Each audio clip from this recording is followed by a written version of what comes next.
Hideout, hello. I want to talk about the realities of the Social Security program.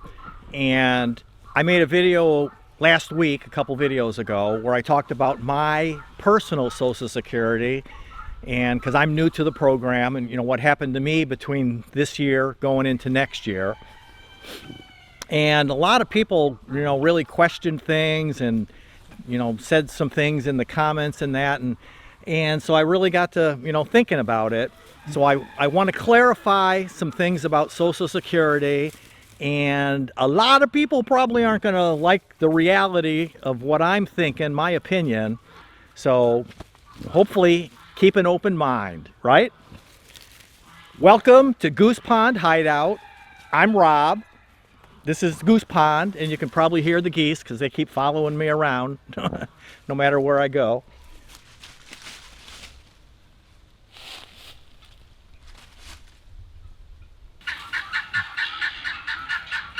So last week I talked about my personal experience with Social Security. And I'm pretty new to it, so I talked about my what's going on this year, and then going on switching to next year and the changes in the fees and everything. So I just and I got a lot of comments about that. And so I really started thinking about the whole Social Security program. And let's really be honest about what's going on here. And I made myself some notes because I didn't want to trust myself to remember all these numbers in my brain here. But so in 1940, shortly after the program started, there were 42 workers per retiree. 42 people paying in for every one person drawing out the money. 1950, 16 workers paying in for each retiree drawing out. 1960, 5 workers paying in for each retiree drawing out. Today, it's 3 paying in. So 42, 16, 5, down to 3 today. And it's rapidly approaching 2 to 1, where there's only going to be 2 people paying in for every one person drawn out. And why is this? Well, when Social Security started, the average life expectancy of a male in the United States, because men were the people that worked back in the late 30s and 40s, was 61 to 62 years old. So if you think about it, nobody was supposed to ever actually get the money, right? You're paying in as you're working, and then you're dead long before you're 65. I mean, half the males are dead by 62, and then, they're rapidly falling off. So, not a lot of people were supposed to get the money. And they didn't think about that way back in 1935. And today, the life expectancy, 78, 79. We had a little bit of a setback because of the pandemic thing there. But, it's rapidly increasing. And they say that the kids today, like, young kids, adolescents, teenagers and that, there's a good chance they're going to live to be 100. So, I mean, you can't start working when you're 20 years old and quit working when you're 65. And I know the age today now is they have upped it to 67. And then, be on Social Security for 30 years. It's just not going to work.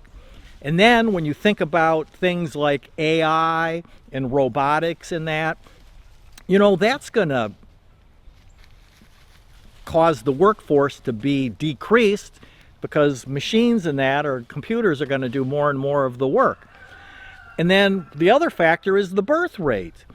They say that it takes about 2.1 babies per couple to have a equilibrium population, which makes sense. You got 2 people, not everything works out perfectly, so you're going to have 2.1 babies per couple to keep the birth rate at equilibrium. Well, the birth rate's been going down since roughly the 60s, and today it's something like 1.4 in the United States. In some countries, South Korea and the other countries, it's crazy low.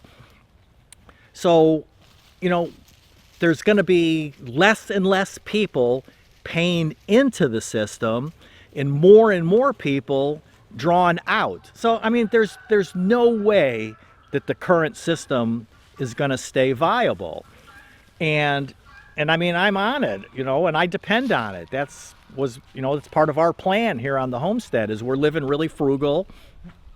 And I rely on that money. I'd be in big trouble if I wasn't getting it. So I get it. But again, the thoughts that people that are teenagers today are somehow going to be able to draw the way the system is today, it just is not possible. The whole country, we're just going to go bankrupt trying to take care of our old folks, right? So in theory, and I mean, this is going to be really controversial, is they probably should increase the payout age to about 80, right? Because, I mean, if you think about that, if the life expectancy was 62 and the payout was 65, today the life expectancy is 78 to 79, it makes sense that the payout should probably be, 80 or so. And again, it was never ever meant to be a retirement fund. It was just meant to help some people that might be shortchanged, when they got older, to take care of our poor and that.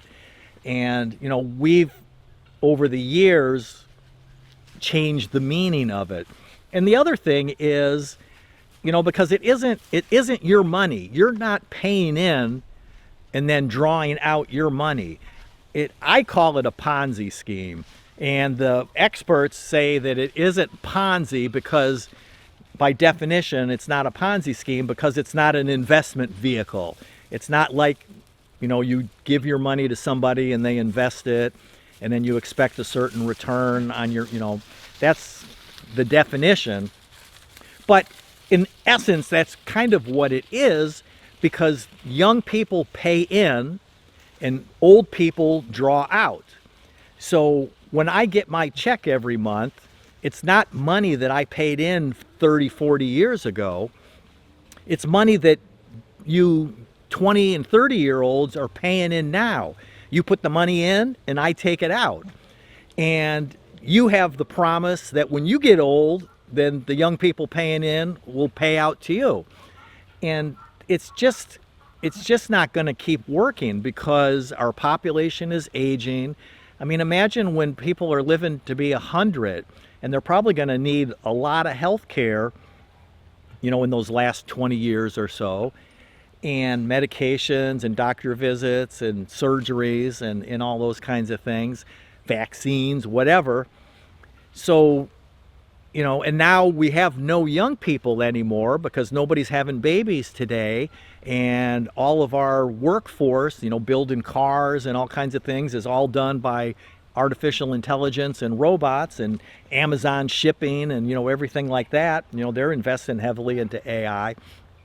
So we're going to have to somehow change the system for the people that are down the road, because it just ain't happening under the current system. And so don't be mad at me. I'm just the messenger here. I'm just sharing my thoughts on the mathematics of it. And, the numbers just aren't adding up, because it's just, what happens when it's 1-to-1 in another, 20 or 30 years kind of thing. So it's just crazy. And again, last week I just shared my personal experience and how my payment changed. And, it actually went down because the Part D went up so much, so I switched plans. Luckily, I checked in before the cutoff deadline. And that's the kinds of things that, you got to be thinking about. So I hope this makes sense. I hope you're not unsubscribing because you think I'm a crazy person wanting to cut off your Social Security. But, we've got to be honest. And when they started the system and, the number of people paying in for the number of people drawn out, and it's just getting worse and worse and worse. So I hope this makes sense to you. Let me know your thoughts. I'm sure you will. And because it's all about freedom and flexibility. And, ooh, the breeze is picking up. We're supposed to get some rain tonight. So Hopefully that'll be happening because we're in a drought condition here. And hopefully you'll understand the concept of Social Security better. Thanks a lot.